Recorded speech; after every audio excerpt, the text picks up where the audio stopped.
Hey guys, Isabel here. Welcome back to Real Day. So we now have another Pixar movie out in theaters. It came out last Friday. I thought I'd give you guys about the weekend to go see it before I did my review on it. That being said, this video will have spoilers for Pixar's Elemental, so you should go watch the movie and you can come back and hear what I've got to say. That being said, personally, I think Pixar has done it again. In fact, it's quite rare where Pixar just does not do it again, in my opinion. I am an animation lover, especially Pixar. Paired with the stories that Pixar always tells, it's never really a miss for me. And we now are back to having Pixar shorts. Before the feature actually starts, this one was Carl's Date. I was super excited. I did not expect it. I thought we were gonna get Carl's Date on Disney Plus, but we got it as the Pixar short, and it was really cute.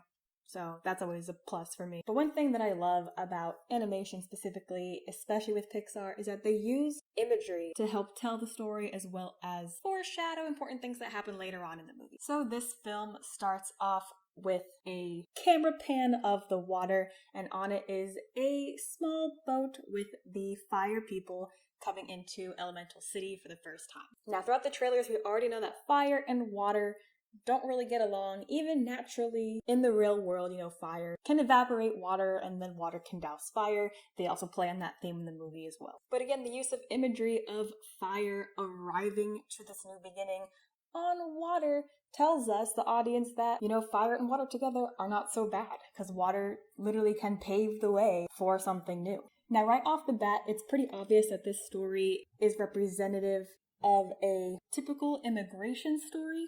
Now, I personally don't mind that. In fact, I enjoyed seeing it. I enjoyed the role it played in the movie, but I know some people are all up in arms about it. So honestly, good for Pixar for adding a bit more politics into their storytelling. And before you guys all whine at me saying, why do they have to throw politics in everything? Elemental City, just like how Disney did with Zootopia, is a new world for us. It has similar rules to as we do in our own universe, but again, still a brand new world. And in your universes, it's not going to be complete if you don't have politics, some discrimination, what we all have in our world now. Taking that and throwing it into your new world is what makes it real. But this movie is very imaginative. Another reason why I love Pixar is because they do that so well. Inside Out was another great example where they take the actual physics of all the elements and are just able to animate their movements and characteristics, I think, so perfectly. Like giving the fire people a little stove, miniature version of a stove as a suitcase. I loved seeing that. I literally cracked up out loud in the theater when I saw it. It's kind of the only one who did, but who cares? But quickly circling back to that discrimination and a little bit of prejudice that I was talking about earlier, it is specifically shown through visual storytelling that this city is not really made to accommodate fire. Obviously, there is a prejudice against fire.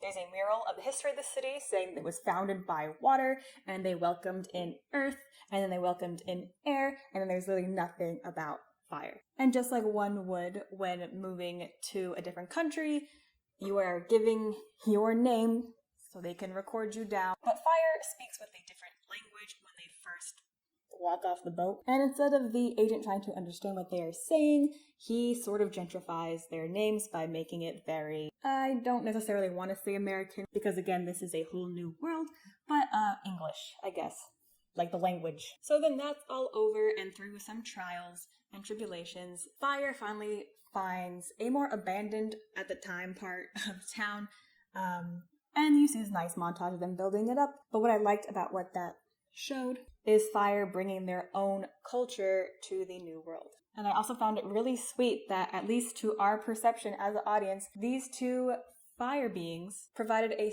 safe place for others in their community. Eventually, that part of the city literally becomes Firetown. It is nothing but fire and fire-oriented aspects. And one thing I always kind of relate back to Avatar: Last Airbender, the animated series, when it comes to depicting fire in a positive light, because season 3...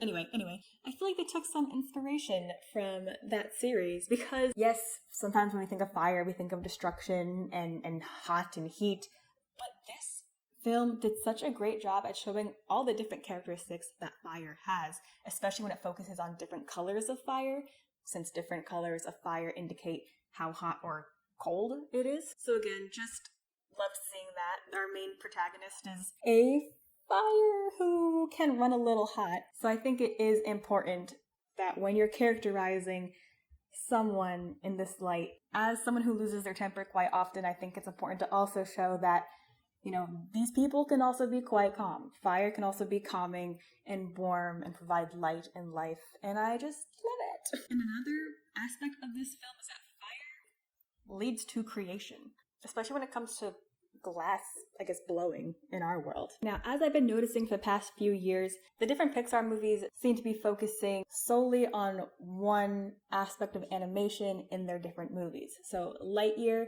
I feel like texture was very important to the film. I was actually amazed with just all the different textures there were. But in this movie, the coloring and the shading stood out the most to me. Like, there are some beautiful wide shots in the film that I would just love to have a 4K version print of, because it's just so beautiful. That being said, though, this year has been a big one for animation. Literally almost all of the studios have released something that has pushed animation to a new level. But I will say Pixar still does have that typical style. I personally love the Pixar style, but there may come a point where if they want to stay in the animation game, I would highly encourage them to experiment with different things. And again, you know, they have projects set up way into the future, so they already could be doing this. It might just be taking some time. Because while I love Pixar and their animation, to me, they are not exactly pushing boundaries. But the animation, I do think they are doing that with their stories. Also, I just have to point out, whoever worked on this film must have had some time working in customer service, because Ember doing her thing and getting so angry at the customers, like, I wish I could do that when I worked in customer service, because like, I was rooting for her, honestly. And honestly, something I found quite refreshing is sort of the switch from feminine versus masculine. And not like the gender, like in terms of actually writing a character. I feel like in the past, Fire would usually be the male character and then Water would be the female character. But I love how they switched it. Water, Wade, he is literally this crybaby, very sweet and sensitive guy, whereas Ember is, you know, a little hot-tempered, can come off as being standoffish, and just overall doesn't really take crap from anyone. And again, I love the finer details on Wade as a character. His clothes always look damp when they're on him. Obviously, he is literally a blob of water. It's gonna get on the actual clothes. But the fact that they even thought to add that, I think, was just really neat. And you gotta pay close attention because it is easy to miss. And of course, Ember's clothes are all fire retardant materials. Now, as the movie sets up the main conflict for these two characters, I did get a little bit of a feel of a third world versus first world problem. Ember's issue obviously seems a little bit more important. This shop that was built out of the blood, sweat, and tears of her family is about to close. And then the Cloud, who I forgot her name, Gale. Gail's, her whole upset issues over a basketball game, so I did think that was kind of funny. But again, enjoyed also how they took that and had everyone finding a common ground to interact with each other. And again, back to Ember and Wade. Personally, I love the opposites attract scenario, especially one is a bright, sunny flower and one's a dark, stormy cloud. And honestly, Ember, she's over here making me wish I had fire powers. And as much as this movie focused on a little bit of a mystery aspect with why Firetown's pipes keep flooding with water that isn't supposed to be there, a lot of this movie also focuses on Wade and Ember and their relationship. It's literally no secret that these two are quite different, but through dialogue and acts of kindness, it shows us that embracing things that are different is beautiful. And that fire, the element that most of these townspeople look down upon, is also beautiful in their own way. And as much as I love Ember, I can't always relate to her on a personal level, but I have many friends who can and do. And the scene where Ember meets Wade's family is quite accurate. Some people might think it's over the top, but it definitely is not. This does happen, no matter how genuine someone who is a little misinformed or ignorant is trying to be. And then reiterates the whole, it's not how hard you work, but it's who you know, especially when getting jobs or important promotions and things like that, because Wade's mother literally offers Ember a once-in-a-lifetime job simply because she knew her son and showcased her skills at glassmaking. And it's not that I'm saying Ember doesn't deserve the job. She definitely does, and I hope all the best for her. And then, of course, we have the internal conflict with Ember on how she realizes she does not actually want to take over her father's shop, but she wants to move on with her life and do different things and make different things and see different things. She doesn't want to stay in one place forever, and I feel like a lot of us can relate to that. But then I think it's also reiterating a aspect that I have been seeing a lot in movies lately. Black Panther had it. Across the Spider-Verse also had a little bit of it about preserving tradition versus breaking out and following your own path. But I think Elemental takes that a step further by explaining just how difficult this choice can be. With a quote, Pixar, like, who hurt you? Literally, Ember tells Wade that the only way to repay a sacrifice that big of your parents literally leaving their home world and coming to a brand new one where they don't know anyone or anything to make a better life for you is to sacrifice yourself. Ooh, I was blown away in the theater. Like, when they said that, I was like, who? That is the best quote I have heard Pixar say in years. And this, of course, causes some problems between Ember and Wade as they're trying to decide if they can be together. Ember's a little bit more hesitant. She's a little bit more hot and cold with that decision. But something I loved was just how badly Wade wanted to be with her. Now, this movie, for me, was nearly perfect. I only just had a couple of issues that I feel like could have been a little differently. So as we think Wade is sacrificing himself to essentially let Ember live, Ember gets very upset, confesses her love to Wade, and says, I can't live without you. Ember, my girl, you are a strong, independent flame. You have literally showed us this. Yes, you could. I feel like that was a really, really strong thing to say for her, and a little unrealistic to her character. I feel like it could have been altered a little bit, saying maybe, I don't want to continue without you or something like that. But saying that she can't do it, I was like, just that can't, the word can't, I was like, yes you can, it's okay, you got it. Like, you love him, I know, but it's okay. And then something else that plays into the mystery aspect of the movie is we find out that the city is built on canals because, again, water founded the city, so the transportation system, the big like subway, metro train looking thing, is powered by water. And so when the train passes by on the water flume, water spills over, and to make sure it doesn't flood anyone, they have the canals to catch the overflow. And that is the source of the water coming into Firetown. There is a dam used to block off Firetown. Obviously, Firetown does not need or want water in it, but one of the dams is cracked. It's broken, so water is leaking in whenever these trains go by, I guess. So they have that whole aspect with Wade and Ember working together to fix that issue. And eventually they figure it out. Sort of. My issue was I thought they were going to eventually fix the root of the problem, which would be to build higher walls, I guess, for the train, or maybe alter how that whole system works, because Firetown was flooded.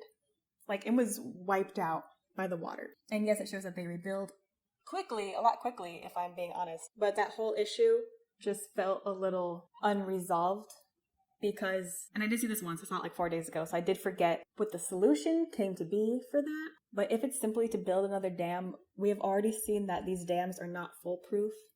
So they're gonna flood again eventually. So yeah, structural prejudice, systematic structural prejudice is what I'm gonna say. I'm just gonna say it. We don't have to talk about it, but that's what I'm gonna say. So those are my only 2 points where I'm like, if those were kind of altered or fixed, again, to my own opinion, I think this movie would have been close to perfect. Another reason why I say that is because every single scene in this movie was important and came back later on in the movie. So every scene matters. And it has honestly been a while since I've seen a movie that has portrayed that kind of storytelling. Like, there is a goofy scene that happens in the middle of the movie, and you kind of think it's just there for fun, maybe add a little bit more to the characters, but it comes back to a very important part towards the climax of the film. And honestly, for a Pixar movie, I'm gonna say this is one of the better ones. Again, in animation, I think color was the aspect that was focused on the most, but I love color anyway in animation, so I was happy with it. Was it similar? People said it was similar to Zootopia. I would disagree. Mostly. There are multiple kinds of worlds that you can use to tell a story, and Disney picked animals and Elemental picked elements. And I honestly don't think you can even make a one-to-one comparison with stories like these. Especially when you have the complaint to stop using non-human characters to tell stories like these. But you know what? I think in these worlds, there are valid reasons for these creatures not to be together. And yet by the end, they learn to coexist. And I think that says even more about us, who are all the same race, that we have yet to find that solution. And another reason why I think it's beneficial to use these non-human characters to tell these stories is because when you do use humans, I feel like people tend to focus more on the actual race of the characters, what they look like. And while I do think those kinds of stories do need to be told, I think it focuses more on that specific experience. Which again, we do need more stories like that.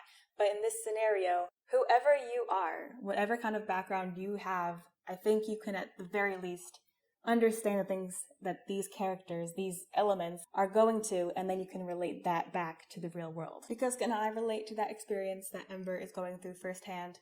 No, I cannot. But I can emphasize with it, and I can sympathize with it, and I do understand it. My grandparents also immigrated to America, and from their own stories, I can relate. My mom and my dad were from two different worlds, and they learned to come together and sort of merge their differences together.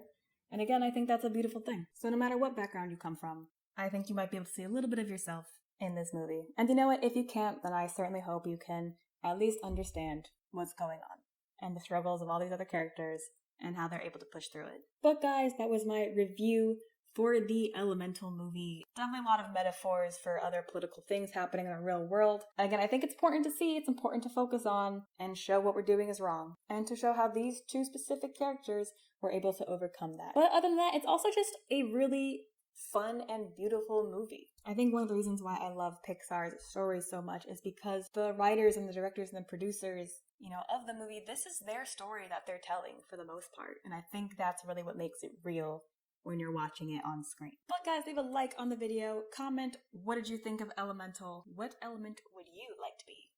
Fire, for sure. Be sure to subscribe to the channel so you don't miss Pixar movie reviews and other fandom shenanigans. But guys, thank you so much for watching, and I'll see you next time.